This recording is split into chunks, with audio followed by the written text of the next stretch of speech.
Look, a lot of people don't succeed in what they're trying to achieve. That's just an honest truth that a lot of people don't want to talk about or think about. But whether it's the school and career path you're on, or it's something like starting an online e-commerce business, there are fundamental things that are consistently going to lead to failures across whatever it is that you're trying to do. And so this video is designed to cover 5 traits that I consistently see that lead to failure. And so that you can take those and make sure that these are not where you're at right now, and you can change these to do better in whatever it is that you are about to begin with. And so while these are inspired by my experience in the Amazon FBA e-commerce online business space, I really think that these can apply to just about anything. So whether you're in that space or not, stick with this because I think you'll find something valuable. And for a little more context on that, I started selling on Amazon years back, and a few years ago, I started talking about it on YouTube, teaching it, helping people. It has evolved over time. So that's what has inspired these, is because I've unfortunately seen a lot of failures along with a lot of great successes. But these now, when I see somebody that has these traits, it's just, I know that this person is not in a good place to succeed. And that's why I want to try to bring some awareness to this so you can look out for it in yourself. So the first negative trait is an absolute desperation to succeed. And this is tricky because I think it goes both ways. You also need to know you're going to succeed. I would see that as the opposite of this. The people that succeed know they're going to succeed and they're going to make it happen no matter what. But they are not necessarily desperate to succeed. They're not scared and vulnerable to the extent where they're just cowering in fear and they need to succeed now, no matter what. And this doesn't go well for a variety of reasons, but I think a big part of it is the positioning of your mindset and just having the negative angle on everything that you're looking at and kind of operating out of this fear-based mentality instead of this mentality of, oh my God, I'm gonna do this and this and this and this and this. Instead, it's like, this has to work no matter what. I'm gonna try to do what I can, but I don't know. And that always seems to lead to a bad outcome. So in the online business space, this is somebody that has very, very limited funds to start. They need to make money on a very, very, very short timeline, and they need it to work no matter what. And those are just generally traits that don't lead to taking good risks, because in online business and in all areas of life, to get big rewards, you generally have to take risks. And if you're operating out of pure desperation, out of a need for 100% success or a need for quick results, you're generally going to take shortcuts and not really think things through clearly.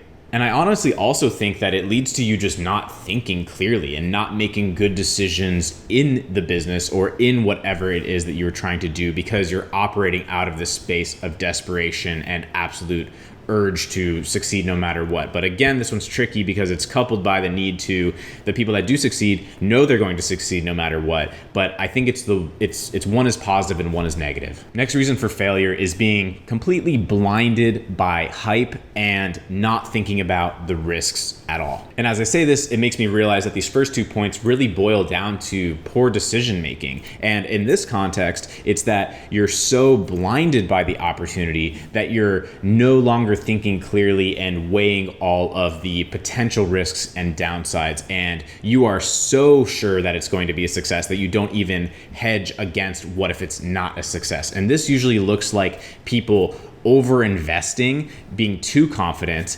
and say buying way too much inventory and getting stuck with it, or jumping into a product decision about what business to start or what to sell before they've really weighed all the options, because they just think boom, boom, boom, I'm gonna win no matter what. And then the decisions that they made are not necessarily sound business decisions because they weren't really thought out and they weren't really properly planned into a full plan. And there's definitely some contradictions within these and even across different points, but I think that goes to illustrate how key it is to have this balanced mindset when going into an online business or something risky. Is you need to be optimistic, but you also need to be realistic about what the pitfalls are, about what could go wrong, so that you can make calculated decisions about how to take risks and what to do in worst case scenarios. That is a recipe for success versus just having no plan for failure and only thinking about success, or being absolutely desperate and needing success no matter what, but then no longer thinking it clearly either. Okay, next one on the list is just a brutally honest truth. So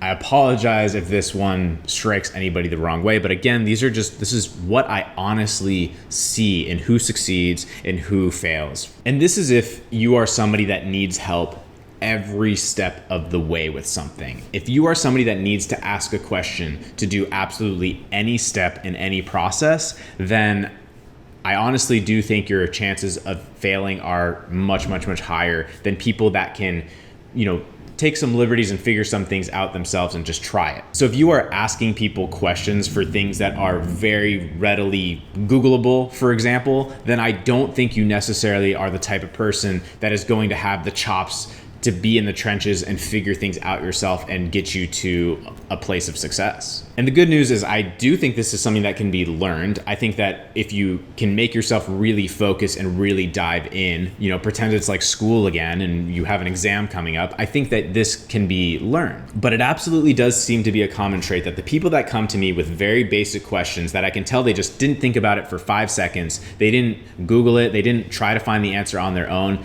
those people are just generally not very grounded and not very thinking about what they're actually doing. They're just like, I need answers. And they're not really trying to figure anything out on their own. So that is definitely a major, major recipe for failure, is be somebody that can figure out some stuff on your own. Obviously, there are tons of resources and you should take advantage of those. YouTube videos, podcasts, courses, Facebook groups, these are resources that you should use, but you do need to be using those for the things you can't figure out on your own. And not that it's even annoying or whatever, I just see this as a common trait, is the people that use those groups for high level things and ask people high level questions are successful people, or people that are headed towards success. And people that ask very basic questions that they could have found in 2 seconds on their own are generally not ready. Next characteristic of failure to not do is to be somebody that has one try and gives up. So much of online business or any difficult path is about ups and downs. It's about things going right and things going wrong, and learning from the things that are going wrong and shifting them into things that are going right, and taking some losses and taking some wins. And overall, in the end, your net is positive. But some people absolutely get crushed by the first major hurdle, the first major downturn, the first thing that doesn't go to plan, and they think it's over and they give up. And that is for sure not a characteristic of people that go on to succeed. I heard a quote the other day, I don't remember where I found it or who said it, so I can't give the proper attribution, but it went something like, why would you do your best business idea first? Because it's going to be your worst execution. And I think there's a lot of truth in that. And the more you do any of these things, the more you launch products on Amazon, the more you start different businesses in general, the more you write, the more you do anything that you're trying to hone and get better at, every next iteration is going to be better executed than the prior, and way more than your first try. So if you are somebody that thinks you have to absolutely figure everything out on your first try, then you're probably in for some bad news. I know most people that succeed had some failures before, and I can definitely attest to that, and I continue to attest to that, and I continue to realize that every next execution that I do is a little better executed than the prior, or a lot better. So you definitely can't be discouraged by anything that goes wrong. You need to be somebody that can roll with the punches and react to negative situations and find solutions, find the next best way forward, find the next idea, find the way to get through. You have to be somebody that will just keep pushing when things don't work. And the next is the general mistake of not even figuring out where the hell you're trying to get. Where are you pointing? What is success in where you're going? I think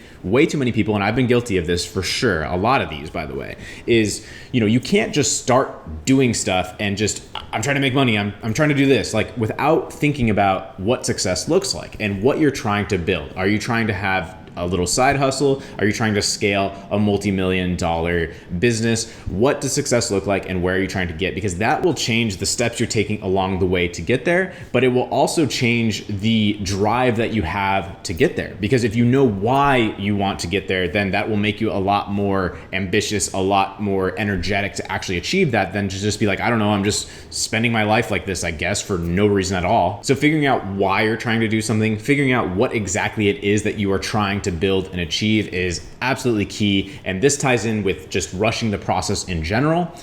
which is really the mistake here, is just rushing and doing and not thinking, and instead take a breath, have a plan, attack it step by step, figure it out. Those are the types of traits of people who will succeed on their goals. Before I wrap up this one, shout out to Sammer Brax. A post of Sammer's did inspire the idea for this video of just talking about, what are these traits that can lead to failure in Amazon. And I tried not to look, I tried to just take my own fresh view of it, but that is what inspired it. And I do remember talking with him about the desperation thing and being a big one. That's something I've thought about for a long time. So shout out to Sammer, check out his channel as well. And a couple more real quick things. I did just push an update into my Zero to Brand program. So now would be a really great time to jump in there if that is something that you are looking for. And there's a few more updates that are coming over the next month or two that I'm currently working on. But Zero to Brand is my A to Z launch on Amazon and grow your own physical product brand program. Many people are in there, and it's very highly, talked about and reviewed. It's not just something I slapped together yesterday. And this update just included a Helium-10 special masterclass deep dive. So Helium-10 is one of the best softwares out there for Amazon sellers, but it's also complicated. So this is a deep dive in exactly how to utilize those tools, but also to implement it into the Zero to Brand process. So it kind of gives you, it's basically like a full mini course in itself. And now that's just in there with Zero to Brand. So I would love to see some of you in there if that's a fit for you. No pressure. And lastly, if you enjoyed this video, if you got value from it, please do smash the like button and leave comments on this video. Those things really do help with the YouTube algorithm to push this video to new people. And if you are a new people, then be sure to subscribe and hit the bell on this channel so you'll see my future videos. Check out the past videos too. There's a lot already out there that I've put a lot of time into. Follow me on Instagram if you want to do that. And I hope you enjoyed. See you soon.